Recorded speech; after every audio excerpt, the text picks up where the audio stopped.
Y hemos venido caminando durante todo este mes en una serie que titulamos Persevera, ¿verdad? Y hemos caminado en distintas direcciones del persevera. Hechos capítulo 4, versículos 23 al 31. Y hoy vamos a estar en esa porción de la palabra del Señor.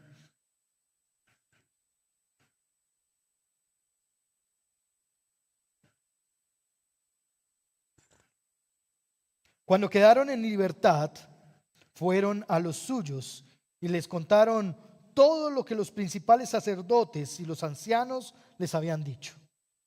Al oír esto, unánimes alzaron la voz a Dios y dijeron: Oh Señor, tú eres el que hiciste el cielo y la tierra, el mar y todo lo que hay en ellos, el que por el Espíritu Santo, por boca de nuestro padre David, tu siervo, dijiste: ¿por qué se enfurecieron los gentiles y los pueblos tramaron cosas vanas?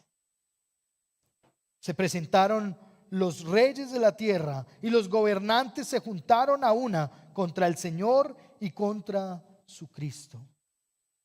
Porque en verdad, en esta ciudad se unieron tanto Herodes como Poncio Pilato, junto con los gentiles y los pueblos de Israel, contra su santo siervo Jesús, a quien tú ungiste para hacer cuanto tu mano y tu propósito había predestinado que sucediera.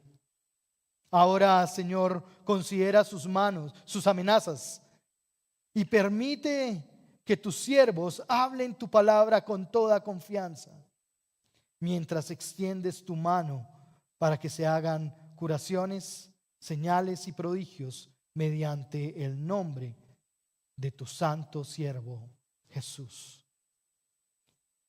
Y gracias, Señor, por tu palabra. Gracias porque tu palabra es suficiente y es la única fuente que nos lleva a conocerte a ti, amado Cristo Jesús, a ti, Padre Celestial, y la que tú, Espíritu Santo, nos recuerdas todo el tiempo a nuestro oído. Gracias, porque tu palabra afirma, Señor, que tú eres el que está sobre todas las cosas, que tu propósito está aún más allá de lo que podemos ver.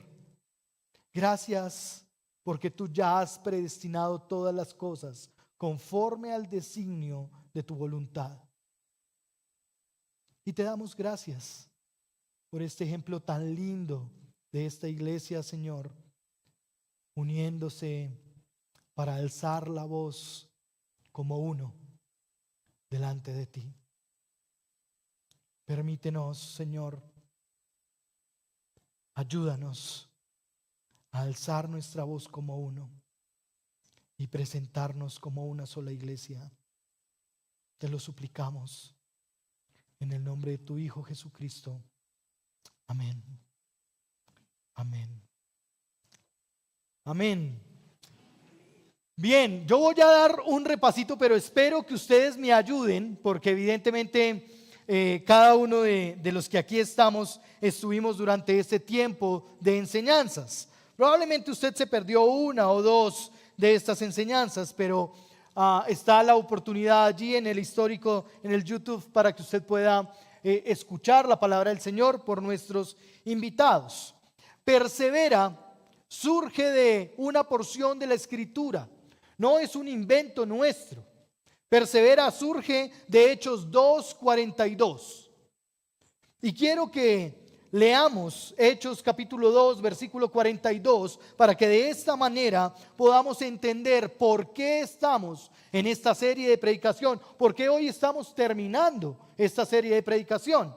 Y dice la palabra del Señor allí en Hechos capítulo 2, versículo 42.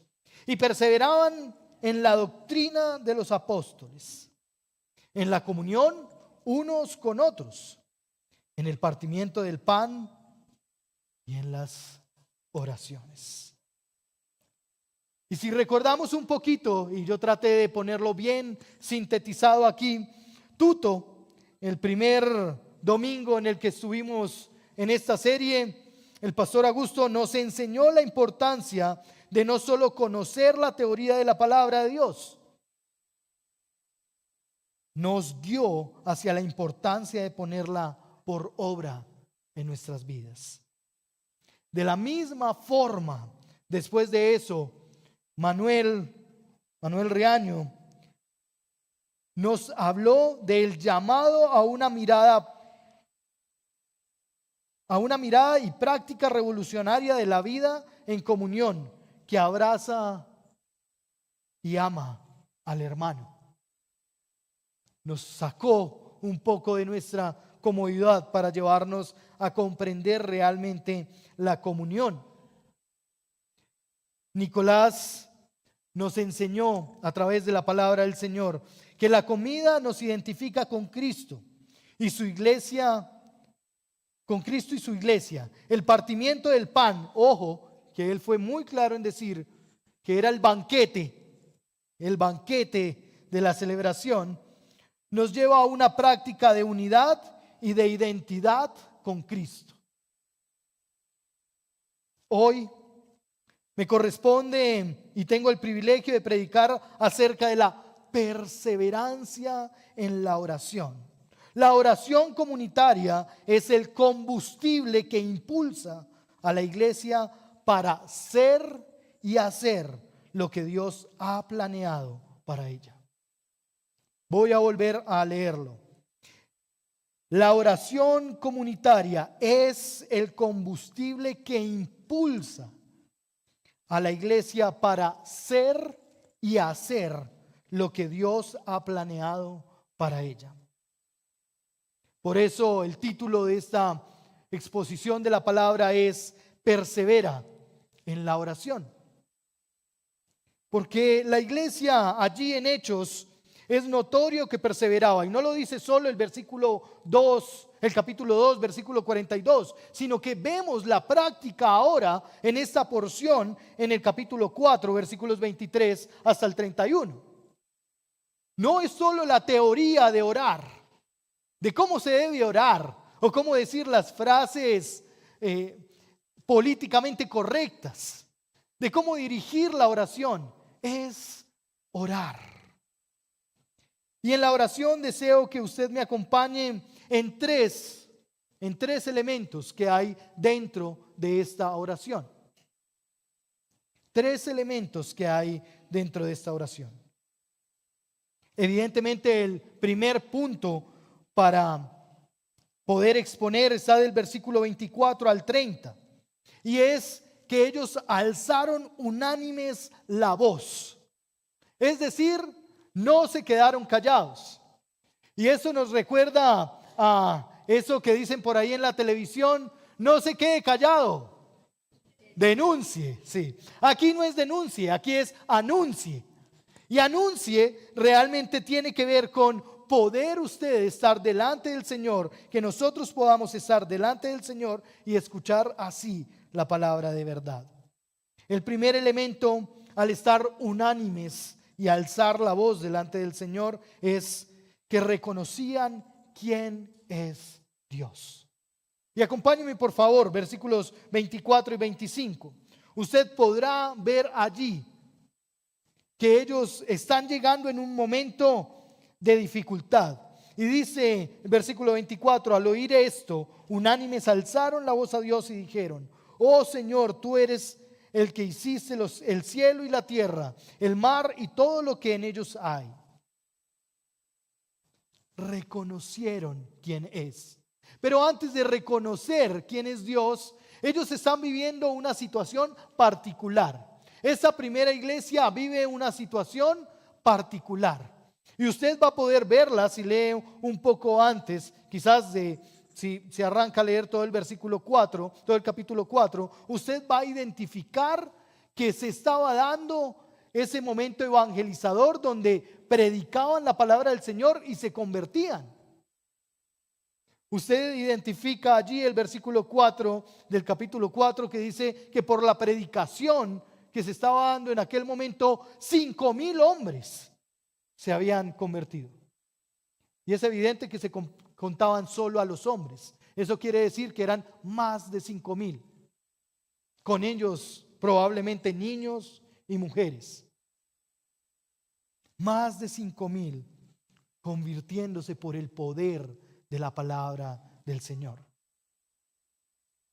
Pero al estar allí predicando la palabra del Señor, es notorio que algo sucedió con Pedro y con Juan.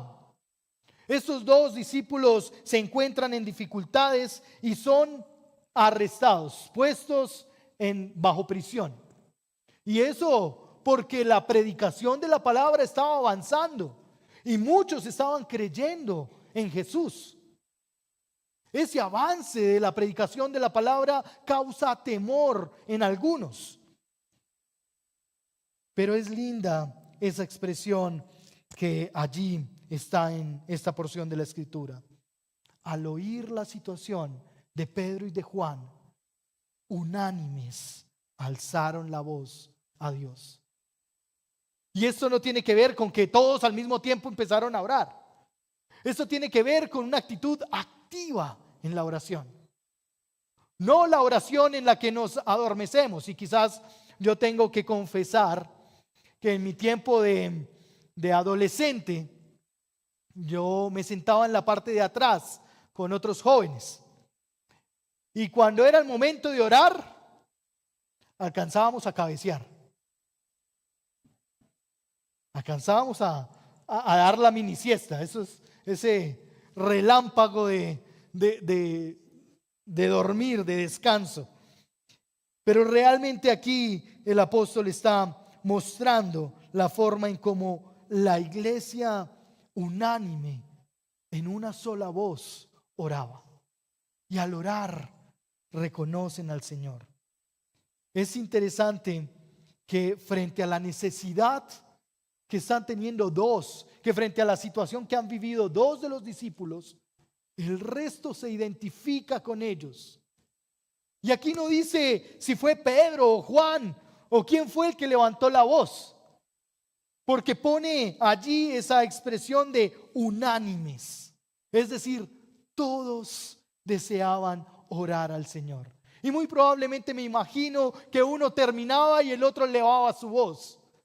Y uno terminaba y el otro elevaba su voz, reconociendo al Señor, reconociendo quién es Dios. Para nosotros hoy tenemos allí esa expresión que hace parte de una oración normal judía. Es decir, esta era la cláusula de una oración judía. El judío siempre iniciaba orando, reconociendo al Señor como creador del cielo y de la tierra, como el creador de todas las cosas. Pero aquí hay algo lindo, además de esto, y es que se pone al Señor como soberano sobre la situación que aún están viviendo estos discípulos. Y usted se estará preguntando allí, bueno, ¿y cuál fue la situación que vivían estos discípulos? Versículos 5 y 6 del capítulo 4. Y sucedió que al día siguiente se reunieron en Jerusalén sus gobernantes, ancianos y escribas. Estaban allí el sumo sacerdote Ananías, Caifás, Juan y Alejandro, y todos los que eran del linaje de los sumos sacerdotes, es decir, la crema innata del sumo sacerdocio. Poniendo a Pedro y a Juan en medio de ellos, les interrogaron: ¿con qué poder o en qué nombre han hecho esto? ¿Y qué era lo que habían hecho? Curar a un cojo. Por el poder de la palabra del Señor, un cojo había sido sano. Capítulo 3, versículos 1 en adelante, ustedes van a poder encontrar esa historia. Y entonces Pedro, lleno del Espíritu Santo, les dijo: gobernantes y ancianos del pueblo, si nos están interrogando hoy por causa del beneficio hecho a un hombre enfermo, de qué manera éste ha sido sanado, sepan todos ustedes y todo el pueblo de Israel que en el nombre de Jesucristo el Nazareno, a quien ustedes crucificaron y a quien Dios resucitó de entre los muertos, por él y este hombre se ha hallado aquí sano delante de ustedes. Todo el linaje, la crema innata del pueblo, de los gobernantes religiosos, estaban allí sentados, interrogando a Pedro y a Juan, preguntando en el nombre de quién o con qué poder ustedes lo hicieron. Nuevamente una oportunidad para hablar de quién es Jesús, ahora en las altas esferas. Una alta oportunidad para decirle al todo el linaje de sacerdotes y de sumos sacerdotes que Cristo Jesús es el Señor. Una oportunidad que solo se daba ahí y para ellos, en el que podían confesar a Cristo Jesús como Señor de señores. Pero el propósito al tenerles allí no era un propósito de tratar de entender quién lo había hecho y cómo lo había hecho, sino que era el propósito de intimidarlos, el propósito de amenazarlos, el propósito de frenar el impulso evangelístico de la primera iglesia misionera en el primer siglo. El deseo no era saber quién es Cristo Jesús para seguirlo. El deseo era callarlos. No permitirles que siguieran hablando de ese tal Jesús, porque es que se daña el negocio. El propósito era finalmente tratar de obstaculizar el avance del evangelio. La oración de los discípulos pone en memoria de todo el que la escuchó y ahora de nosotros que el Señor es grande, que el Señor es creador, que Él es el Señor de todas las cosas. Él es quien hizo lo que ahora vemos en medio del cielo y la tierra. Él es quien hizo cada uno de las especies que están allí en lo profundo del mar y que quizás ni tú ni yo aún conocemos.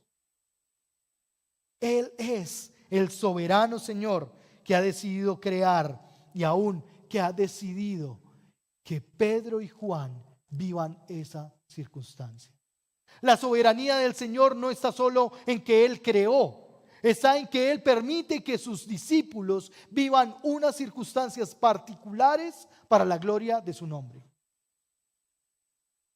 Ahora la iglesia está allí haciendo memoria de quién es el Señor que les dirige. Y hoy existen muchas formas en las que se quiere parar el avance del evangelio. Se quiere frenar con el sentimiento del creyente que no sabe, que le falta saber más para poder hablar de Jesús. Se quiere frenar el avance del evangelio cuando probablemente nosotros decimos: ay, es que yo todavía no sé muchas cosas, me hace falta mucho. Y probablemente eso sea cierto. Pero el Señor te va a utilizar y nos va a utilizar para hablar su palabra conforme a su propósito y lo que Él quiere enseñarnos. Hoy se pretende parar el avance del evangelio cuando realmente no se permite hablar de Jesús de manera pública. Cuando en ciertos espacios hablar de Jesús está prohibido.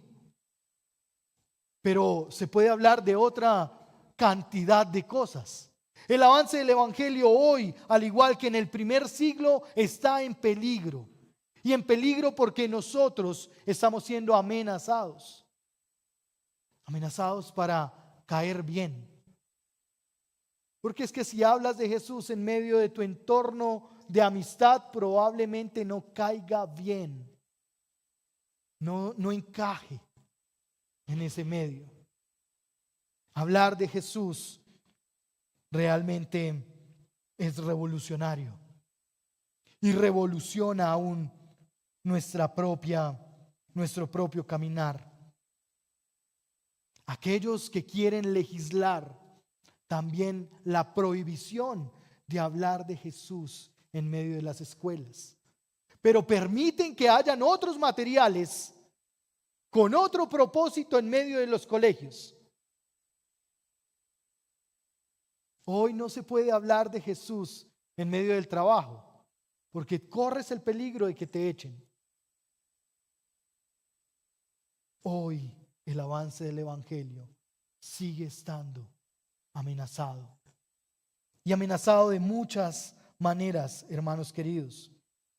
Es que somos intimidados cuando nos dicen que predicar o identificarse con Cristo nos hace retrógrados, legalistas, radicales.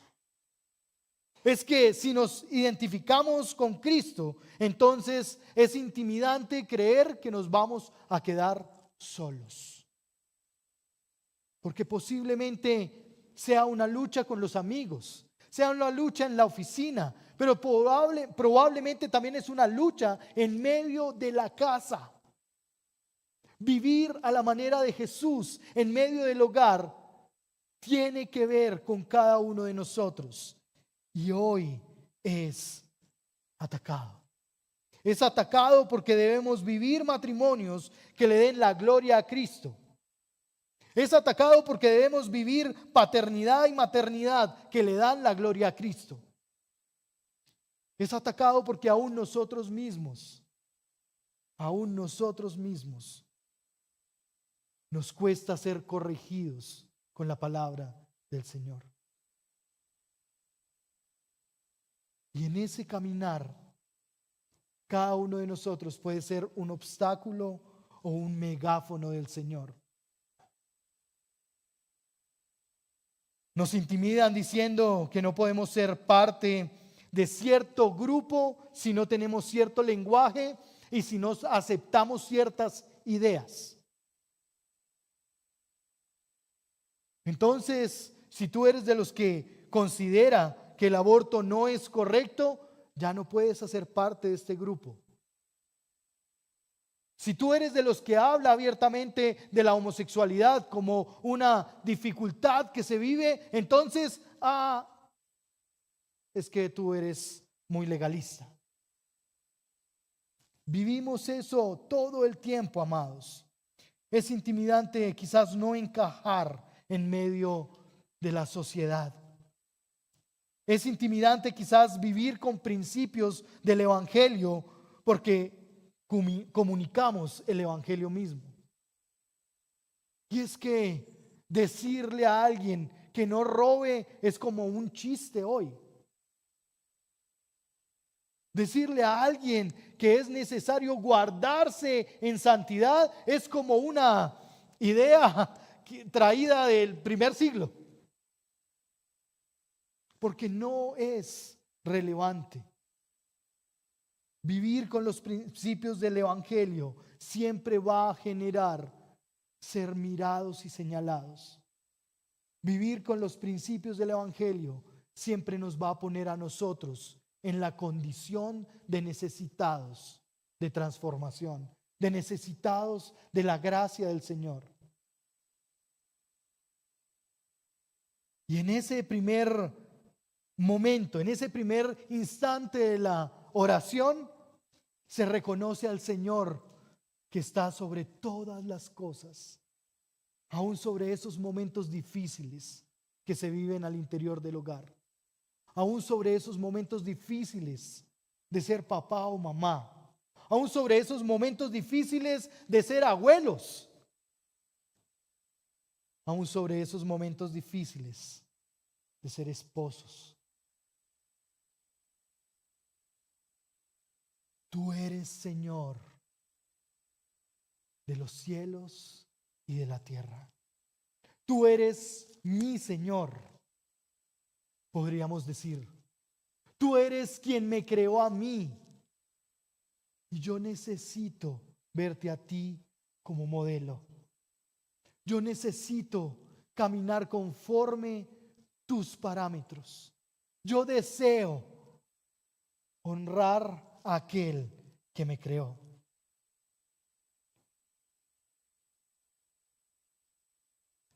Amados, nuestra oración debe reconocer quién es nuestro Dios, pero no un Dios lejano, no un Dios del cual hemos escuchado, sino un Dios que realmente vivimos de cerca, un Dios que realmente es nuestro Dios, un Dios que nos pastorea en los momentos de alegría y de gozo, pero que está allí también en los momentos que sufrimos, que nos dolemos, que lloramos.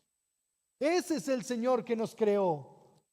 Ese es el Señor que está en medio nuestro. Ese es el Señor que conoce nuestra realidad, nuestra verdad. El segundo elemento que encontramos en esta oración congregacional es un arrepentimiento. Y usted puede leerlo allí, versículos 26 al 28. Porque en verdad en la ciudad se unieron tanto Herodes como Poncio Pilato junto con los gentiles y los pueblos de Israel para contra tu santo siervo Jesús, a quien tú ungiste para hacer cuanto tu mano y tu propósito habían predestinado que sucediera. Esa oración que enmarca una situación difícil. Esa oración que está haciendo los discípulos está enmarcando realmente lo que estaba viviendo la iglesia del primer siglo. Y es que la violencia contra la iglesia no había terminado con Cristo Jesús y su muerte. Se reproducía aún por sus propios coterráneos, quizás por su propia familia. Es que no es mentira o no es incierto el hecho mismo de que en medio del linaje de los sumos sacerdotes estaban familiares que habían decidido creer en Jesús. Es que familiares de los escribas muy probablemente estaban decidiendo por Jesús. Es que familiares de los ancianos de la ley estaban tomando la decisión de seguir a Jesús y sus enseñanzas. Muy posiblemente dentro de más de 5,000 hombres, habían hombres que eran cercanos a aquella élite superior de la religión. Ese elemento importante de reconocer el pecado se hace notorio en medio de los hermanos. Levantan la voz no solo para denunciar el pecado de otros, no solo para decir es que Herodes fue el que lo mató, o fue Poncio Pilato, o fueron los gentiles. Lea conmigo el versículo 26 y encuentre en el versículo 27, encuentre en la lista al pueblo de Israel. El linaje escogido, el real sacerdocio, el pueblo santo, está dentro de la lista de quienes mataron a Jesús. Es que no fueron personas lejanas, no fueron extranjeros. Vino a los suyos y los suyos no le recibieron, no le conocieron. El Hijo de Dios, el Mesías, el Santo, había sido dado a muerte también por el pueblo que el Padre había escogido. El pueblo que el Señor había apartado con un propósito eterno, ahora mataba y estaba en contra de su mismo siervo, de Jesús, de aquel siervo ungido y escogido por el Padre. Allí encontramos una lista que podría ser vergonzosa para el pueblo de Israel. Y es que es vergonzoso estar al lado de los gentiles, que nos separe solo una coma, es vergonzoso.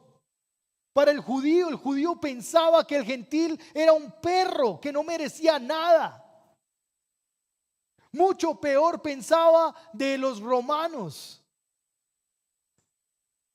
Pero ahora comparte escenario el pueblo de Israel con aquellos a quienes tanto detestaban.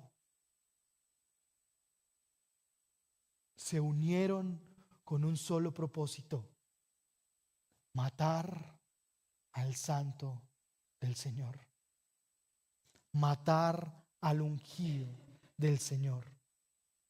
Y es bien interesante que el libro de los Hechos nos habla de hombres y mujeres que decidieron compartir a otros la verdad del Evangelio. Hombres y mujeres que desearon salir, cruzar el momento de intimidación para seguir hablando de Jesús. Pero el libro de los Hechos nos habla también de la miseria que vivía el pueblo de Israel, del pecado que lo asediaba, de aquello que era difícil para el mismo pueblo. Reconocer delante de Dios lo bajo que habían llegado está allí en medio de esta oración. Una oración comunitaria, una oración donde todos escuchan esa miseria, ese pecado de haber tenido alianzas con otros para matar al Señor Jesús. Cada uno de nosotros necesitamos acercarnos al Señor en oración, pero es necesario acercarnos en una oración realmente en términos de reconocer al Señor y de arrepentirnos de nuestros pecados comunitarios. Porque a veces pensamos que como somos el pueblo de Dios, no puede surgir nada malo de nuestras filas. A veces creemos que nosotros hemos sido los escogidos y casi que nos ponemos en el puesto del pueblo de Israel. A veces cuando leemos la escritura y hay promesas para el pueblo, casi que ponemos nuestro nombre ahí. Pero también debemos poner nuestro nombre cuando necesitamos arrepentirnos de nuestro pecado como iglesia, de nuestra tibieza, que en momentos somos los más creyentes y en otros momentos dejamos la palabra de lado. Que quizás no nos guardamos durante la semana, pero sí llegamos con una actitud de más santos a la iglesia. Amados, necesitamos reconocer nuestro pecado delante del Señor, reconocer lo bajo que hemos caído, afirmar nuestra necesidad del Señor, afirmar nuestra necesidad que nuestro carácter cambie, que nuestro carácter complaciente cambie, que nuestro carácter mentiroso cambie, que nuestro carácter orgulloso cambie. Es que nos enorgullecemos como iglesia a veces de cosas que el Señor hace y creemos que son avances nuestros. Amados, como iglesia debemos entender que la ira del hombre no es la justicia, no obra la justicia de Dios. Y quizás vivimos en un mundo de ira. Todo nos la vuela. Cuando las cosas no salen como queremos, enojo. Y enojo desbordado en ira. Amados, no es suficiente con ponernos una máscara y aparentar ser mansas palomas, cuando nuestro carácter realmente no está siendo transformado por la palabra del Señor. Quizás estamos prontos para ver en qué hay que poner problema. No, esas flores no me gustan. No, esa acomodación de las sillas no me gusta. Y estamos prontos a tener dificultad y a generar tropiezos cuando las cosas no son como nosotros queremos que sean. Y es que no es fácil que el facilitador me diga dónde debo sentarme. Yo me siento donde quiera. Es que no es fácil que me digan que debo tener cuidado y tener reverencia cuando llego al tiempo de oración. Y no puedo estar saludando a todos. Quizás es incómodo porque no entendemos que lo central y principal aquí es el Señor. Quizás necesitamos que el Señor transforme nuestro carácter pasivo en la fe. Porque no tenemos una actitud activa de orar, de levantar nuestra voz para orar, de reconocer nuestro pecado. Tenemos una tendencia a estar solitarios y hacer las cosas en privado. Y no está mal tener nuestra vida de oración y de adoración en privado. Pero el Señor vendrá, les decía hoy a mi clase de primeros pasos, el Señor vendrá por su iglesia, no por los que están en la periferia de su iglesia. El Señor está adornando a su novia. No le interesa cómo vengan vestidas las damitas de honor. Pero quizás nuestra vida de oración comunitaria decae porque no hay relevancia, porque no hemos comprendido el valor de la oración en comunidad, porque no hemos comprendido nuestra unidad, no para hacer eventos y para hacer cosas, sino para estar delante del Señor, para ponernos como uno delante del Señor.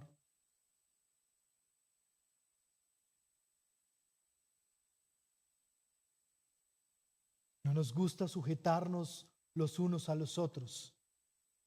Uy, qué difícil que nos hablen de sujeción en un tiempo de liberación, en un tiempo de libertad, de empoderamiento. Qué difícil que nos hablen de sujeción en un tiempo donde yo tengo el argumento para hacer lo que bien me complazca hacer. Y es parte de nuestros pecados, amados. No nos sujetamos los unos a los otros.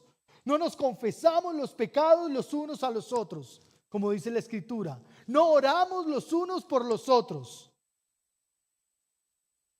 Porque quizás si yo cuento esto, mi imagen va a decaer delante de otros. Quizás abro la puerta para que me empiecen a juzgar.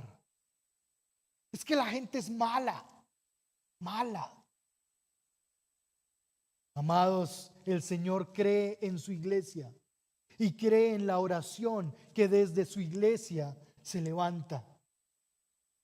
Por eso estos hermanos llegan cargados de todo lo que les ha pasado y lo que han tenido que vivir, y apenas lo cuentan a sus hermanos en la primera iglesia, en Hechos. Lo que sucede inmediatamente es levantar la voz, reconocer al Señor, reconocer su pecado. Allí en la iglesia se vive la vulnerabilidad de sabernos pecadores y la gloria de entendernos hijos del Rey de Reyes y Señor de Señores. El tercer elemento de la oración que se está levantando desde esta primera iglesia es cómo ellos pedían el respaldo. Y entonces ya han alabado al Señor por quien es el Señor.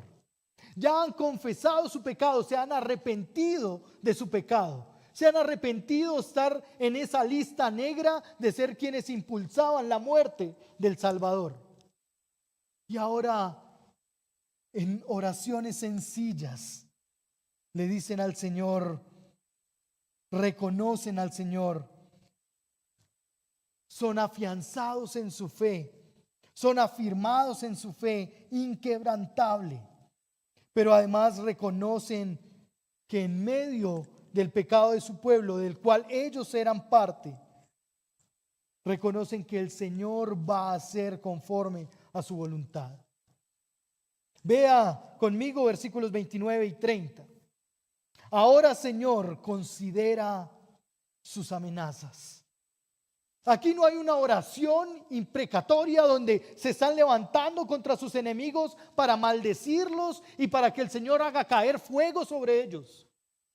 Aquí no hay una oración donde le están diciendo al Señor, trae juicio sobre los que... No, Señor, considera sus amenazas. Es decir, Señor, las amenazas de ellos están en tus manos. No son mi preocupación. Y ahí está el carácter del hebreo. El que sabe que quien pelea sus batallas es el Señor. El que sabe que no debe hacer juicio por su propia mano. Porque el Señor dice, mía es la venganza. Mía es la venganza. No se enredan con lo que ha pasado. No se quedan allí atrapados para reflexionar, es que me hicieron daño, es que viste cómo me miraba cuando me dijo, viste cómo... No se quedó ahí. Se lo entregó al Señor y avanzó. Y miren la forma en que avanzan allí en su oración. Ahora, Señor, considera sus amenazas y permite que tus siervos hablen tu palabra con toda confianza. Otras versiones dicen con valentía. Lo importante no era cuán amenazados estaban. Lo importante no era que les iban a cerrar el templo. Lo importante no era que iban a coger preso al apóstol Pedro o al apóstol Juan porque ya habían estado presos. Lo importante era sentirse animados para seguir hablando con valentía la palabra del Señor. Ya no era la teoría de cómo se evangeliza. Ahora es la práctica de cómo me siento al lado de otros para acompañarles en la fe. Ahora es la práctica de dolerme con el que se duele. Ahora es la práctica de llorar con el que llora. Ahora es la práctica de amar al que se siente apartado y juzgado. Ahora es la práctica de hablar con confianza y con valentía la palabra del Señor. Quizás a ti te da miedo hablar del Señor. Probablemente tú sientes que no puedes hacerlo, que no sabes cómo hacerlo. Pero empieza a hablar de lo que el Señor ha hecho en tu vida con tu vecino. Empieza a hablar de lo que el Señor ha obrado en tu salud, de cómo el Señor restauró tu matrimonio, de cómo el Señor sanó a tu hijo. Empieza a hablar de las maravillas que el Señor ha hecho en tu vida, de cómo Él te rescató, te salvó, te apartó para Él. Y quizás tienes mucho más que decir de lo que pensabas que tenías por decir. Que el Señor dé valentía para hablar su palabra con confianza, creyendo lo que Él ha hecho. Las peticiones de la comunidad dejan a consideración del Señor las amenazas y se enfocan en el equipamiento por la confianza y la valentía para hablar, para testificar, para predicar a Cristo Jesús.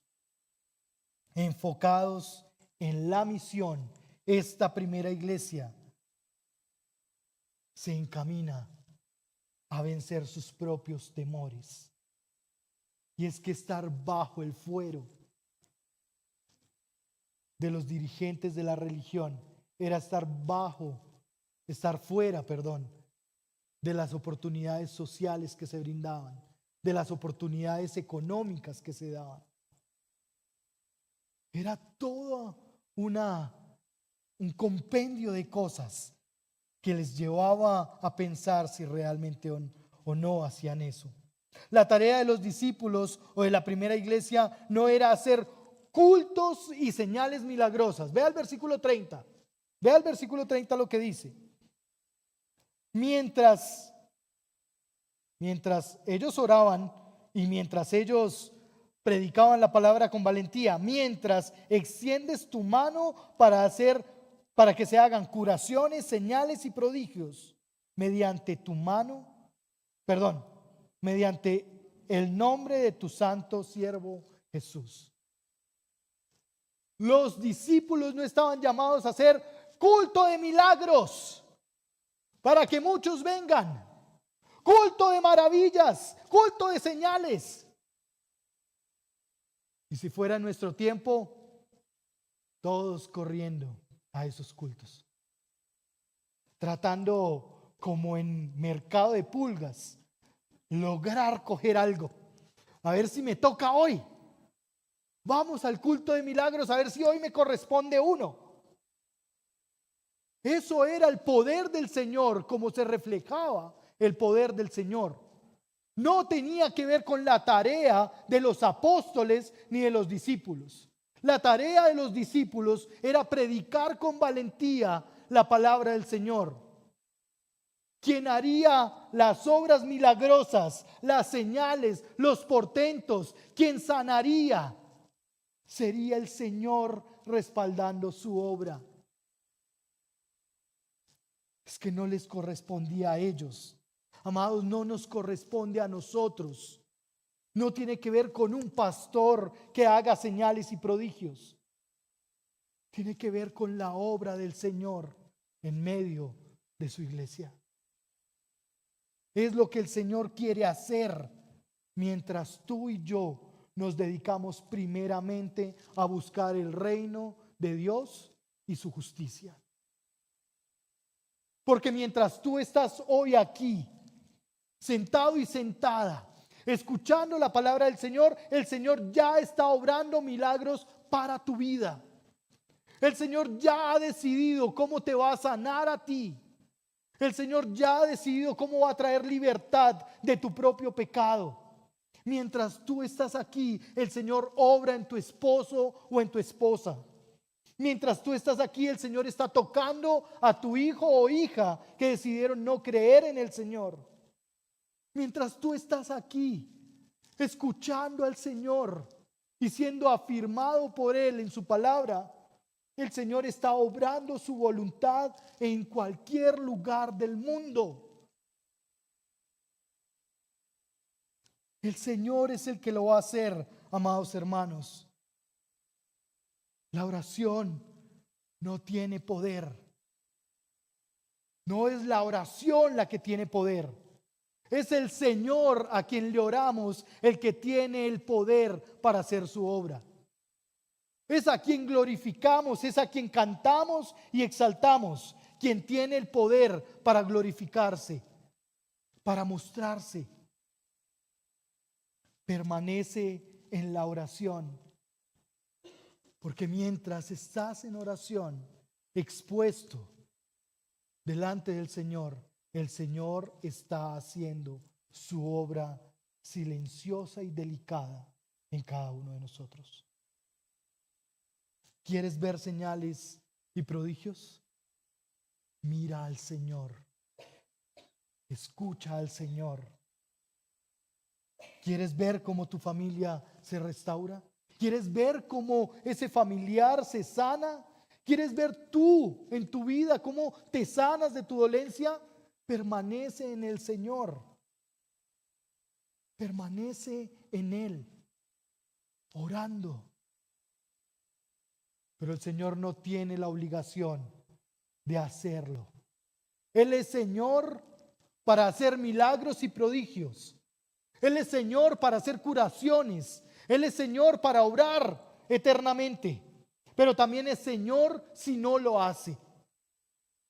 Porque endureció el corazón de Faraón y lo utilizó para exponerlo ante las naciones.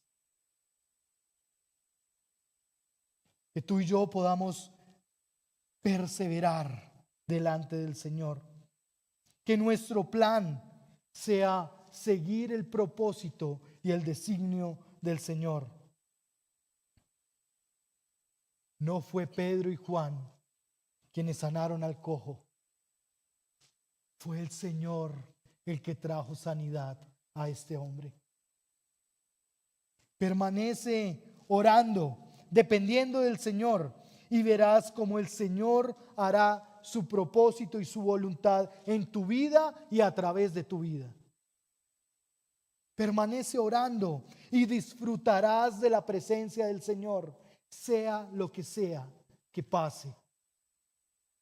Permanece en oración y verás cómo el Señor mostrará a Cristo Jesús, cómo el Señor revelará a Cristo Jesús en medio de corazones endurecidos, en medio de argumentos, en medio de quizás también pronósticos médicos.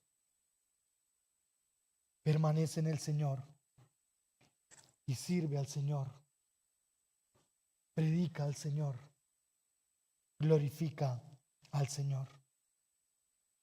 En la última parte, versículo 31, es bien interesante que después de que ellos oraron, vean lo que pasó. Después de que oraron, versículo 31, el lugar donde estaban reunidos tembló y todos fueron llenos del Espíritu Santo y hablaban la palabra de Dios. Después de que oraron, el Espíritu Santo tomó control de ese lugar. Pero a veces nosotros hemos pensado que la obra del Espíritu Santo es algo místico y que solo le sucede a algunos. Cuando el Espíritu Santo viene sobre la comunidad es para la edificación de su cuerpo. Vea conmigo por favor Hechos 2, 4 y 6. Porque ese fue el primer momento donde el Espíritu Santo vino en la iglesia. Y en ese momento se ha sacado muchísimas cosas menos la realidad de lo que pasa. Versículos 2 en adelante del capítulo 2. Y de repente vino del cielo un ruido como el de una ráfaga de viento, impetuoso y llenó toda la casa donde estaban sentados. Se les aparecieron lenguas como de fuego, y que repartiéndose se posaron sobre cada uno de ellos. Todos fueron, escuchen bien, versículo 4, todos fueron llenos del Espíritu Santo y comenzaron ¿a qué? A hablar en otras lenguas. Pero eso no era el de Rabasanta y en fin.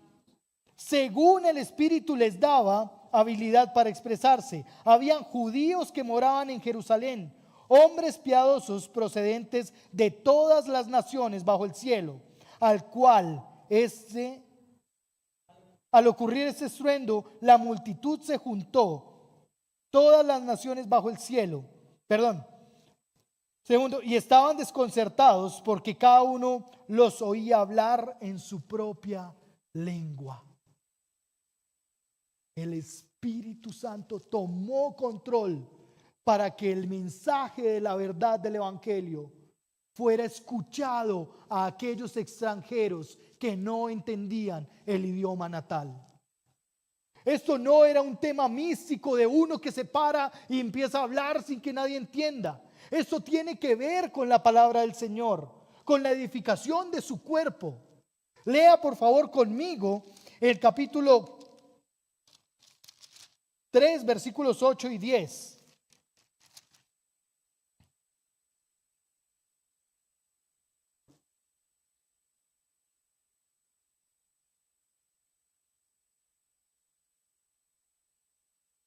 Y de un solo salto se puso en pie y andaba, perdón, no es ese, es versículo 18.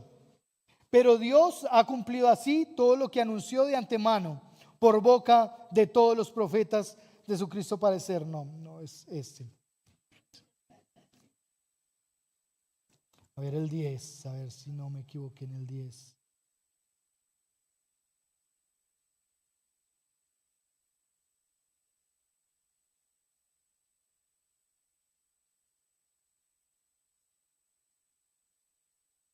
No.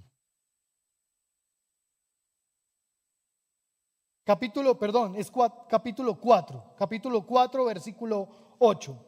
Pedro, lleno del Espíritu Santo, les dijo y anuncia nuevamente la palabra del Señor. El ser llenos del Espíritu Santo tiene como consecuencia hablar la palabra del Señor. No es algo para edificación íntima y personal. Tiene que ver con anunciar a aquellos que no conocen la palabra del Señor. Por lo tanto, amados, cada vez que el Señor tome en nosotros y nos llene de su Espíritu Santo, que sea para con piedad, como creyentes, revelar la predicación de la palabra, revelar a Cristo Jesús y que la iglesia sea edificada. Quizás tú has estado diciéndote, yo quiero sentir al Espíritu Santo. Yo quiero ser lleno del Espíritu Santo. Pero cada vez que el Señor te da una oportunidad de hablar de Él ante otras personas, te quedas callado. Cada vez que el Señor te da la oportunidad de predicarle el Evangelio a tus hijos, te quedas callado. Cada vez que el Señor te da su palabra para predicarle a tu esposo o esposa, te quedas en silencio. Y es que el Espíritu Santo está allí para recordar la obra de Cristo y la palabra del Señor en medio nuestro. Quizás aún mientras estabas en este lugar, el Señor ha tocado tu corazón con su Espíritu Santo. Y te ha recordado su palabra. Y te ha recordado esos momentos en los que te ha guiado para predicar su palabra a otros. Y quizás es momento de decirle al Señor probablemente, perdón porque me he callado una noticia tan importante. Señor, yo te reconozco como el soberano, pero a veces no te reconozco soberano en mi problema. Y yo quiero ser soberano en mi problema. Por eso cierra tus ojos y oremos.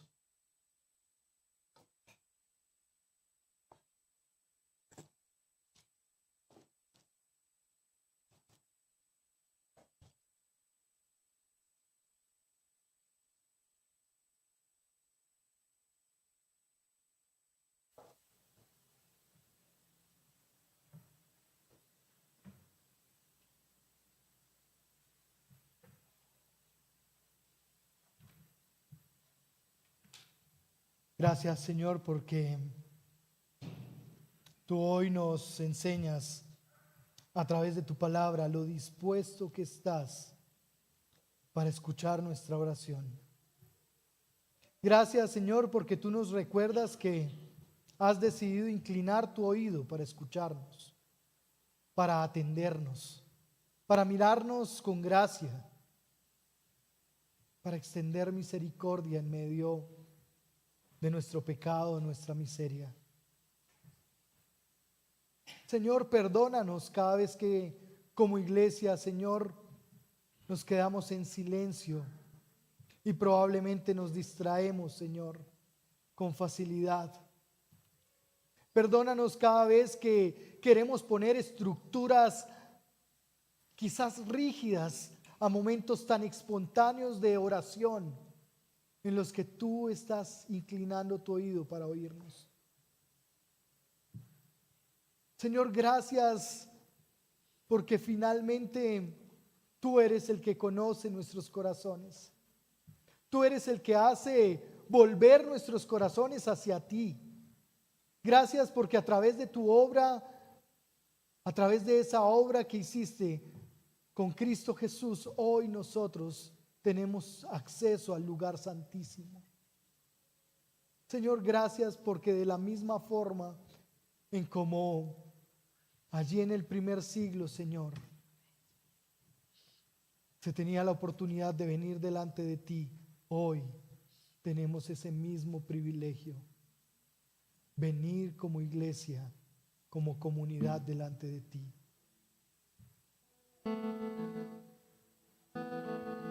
Señor, perdona los saturados que estamos de tantas cosas. Perdónanos porque no queda tiempo, porque probablemente queremos, pero nuestros espacios delante de ti son minúsculos. Perdónanos porque quizás queremos enfocarnos más en el hacer que en el ser hijos que hablan con su Padre. Perdónanos, Señor, porque hemos pensado que es por la oración de una persona que obtendremos tu bendición, olvidando que tú eres el Señor de donde provienen todas las bendiciones. Perdónanos cuando quizás le ponemos hora y fecha a los milagros y prodigios, sin entender, Señor, que tú estás obrando todo el tiempo, que tú estás actuando todo el tiempo. Señor, como iglesia, Señor, llévanos a tener confianza y seguridad en predicar tu palabra. Señor, no nos permitas conformarnos a este siglo. Renueva nuestro entendimiento, Señor, para poder anunciar tu palabra con gozo, con denuedo, con valentía. Para que, Señor, a través de niños, de jóvenes, de mujeres y de hombres, de parejas, podamos predicar tu palabra con la verdad del Evangelio y no para endulzar o caer bien, Señor. Permítenos permanecer orando, Señor. Permítenos permanecer en una comunión, Señor, en la que la oración es espontánea y verdadera, Señor. En la que no buscamos términos, Señor, rebuscados quizás para asombrar a quienes nos oyen. Señor, trae fruto en medio nuestro.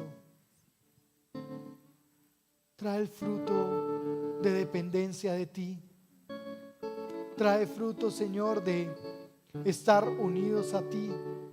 Trae fruto, Señor, de no solo conocer tu voluntad, sino aceptar tu voluntad para nuestras vidas. Permítenos permanecer como comunidad, como iglesia, en la enseñanza de los apóstoles, es decir, en la palabra. Permítenos permanecer, Señor, siendo comunidad. Permítenos permanecer, Señor, en el partimiento del pan. Permítenos permanecer, Señor, en la oración, en la dependencia de ti, Señor.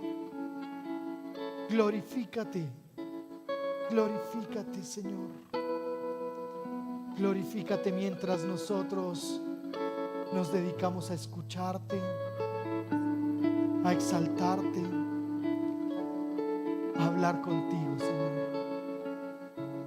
Te lo suplicamos, te lo rogamos, Señor. Obra, sigue obrando en cada una de nuestras realidades.